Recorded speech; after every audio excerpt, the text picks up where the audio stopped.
दादी के हाथों का जादू और खुशबू से महकता घर, माँ की मुस्कुराहट और खाने की सुगंध। MDH गरम मसाला, क्योंकि हर रिश्ता है स्वाद से जुड़ा। सीज फायर के कुछ घंटे बाद ही पाकिस्तान ने उल्लंघन किया है और इसके बाद विदेश मंत्रालय ने बयान भी जारी किया है। देखिए, पाकिस्तान की तरफ से सीज फायर का उल्लंघन हुआ, ये समझौते का घोर उल्लंघन है, MEA की ओर से कहा गया है और साथ ही सीज फायर तोड़ने के लिए पाकिस्तान जिम्मेदार होगा। भारत और पाकिस्तान के DGMOs के बीच जो पिछले कुछ दिन से चल रही सैन्य कार्रवाई को रोकने का समझौता को हुआ था, पिछले कुछ घंटों से इस समझौते का पाकिस्तान की ओर से घोर उल्लंघन हो रहा है। भारतीय सेना जवाबी कार्रवाई कर रही है और इस सीमा अतिक्रमण से निपट रही है। ये अतिक्रमण अत्यंत ही निंदनीय है और पाकिस्तान इनके लिए जिम्मेदार है। हमारा मानना है कि पाकिस्तान इस स्थिति को ठीक से समझे और इस अतिक्रमण को रोकने के लिए तुरंत उचित कार्रवाई करे। सेना ने इस स्थिति पर कड़ी नज़र रखी हुई है और उसे किसी भी अतिक्रमण से निपटने के लिए ठोस और सख्त कदम उठाने के लिए आदेश दे दिए गए हैं। और चलिए अब आपको बताते हैं, संघर्ष विराम यानी जो सीज फायर है, समझौते के कुछ घंटों बाद ही पाकिस्तान ने कहां पर सीज फायर का उल्लंघन किया।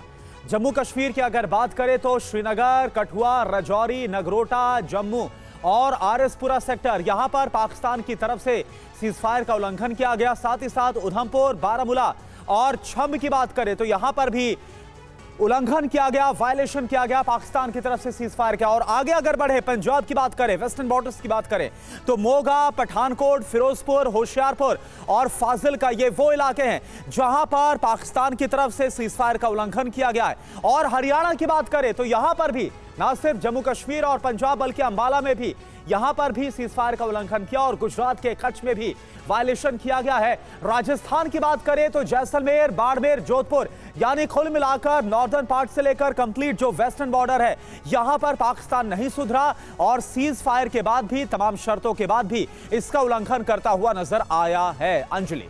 बिल्कुल, और जितेंद्र इसी खबर पर ज्यादा जानकारी हम तक पहुंचाएंगे। जितेंद्र, MEA की ओर से कहा गया है कि सीज फायर की घोषणा हो गई, दोनों देशों के बीच बातचीत हो गई, उसके बाद भी हम देख रहे हैं कि सीज फायर का उल्लंघन पाकिस्तान की ओर से किया जा रहा है और अब आगे कुछ भी होता है तो उसका जिम्मेदार सिर्फ और सिर्फ पाकिस्तान होगा। क्या जानकारी है इस बारे में?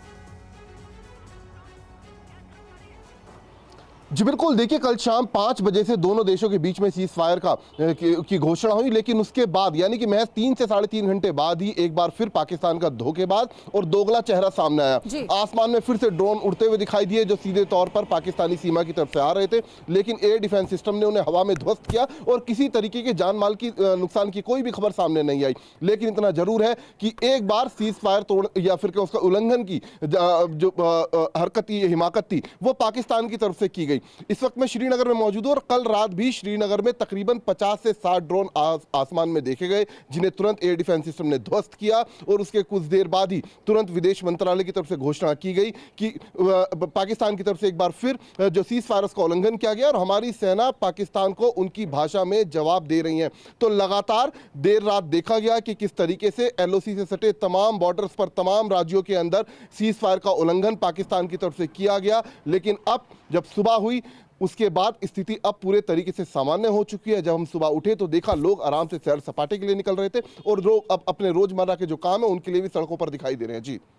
जी शुक्रिया आपका कुमार कुंदन और जितेंद्र, आप दोनों का शुक्रिया। आगे भी आप नजर बनाए रखिएगा। तो देखिए, हमारे दोनों सहयोगी अपडेट्स दे रहे हैं कि इस वक्त फिलहाल क्या चल रहा है, लेकिन बड़ी जानकारी यही है कि सीज फायर का उल्लंघन कल किया गया था पाकिस्तान की ओर से, लेकिन अब कुछ देर से कहा जा रहा है कि हालात कई इलाकों में सामान्य नजर आ रहे हैं। दादी के हाथों का जादू और खुशबू से महकता घर, माँ की मुस्कुराहट और खाने की सुगंध। MDH गरम मसाला, क्योंकि हर रिश्ता है स्वाद से जुड़ा।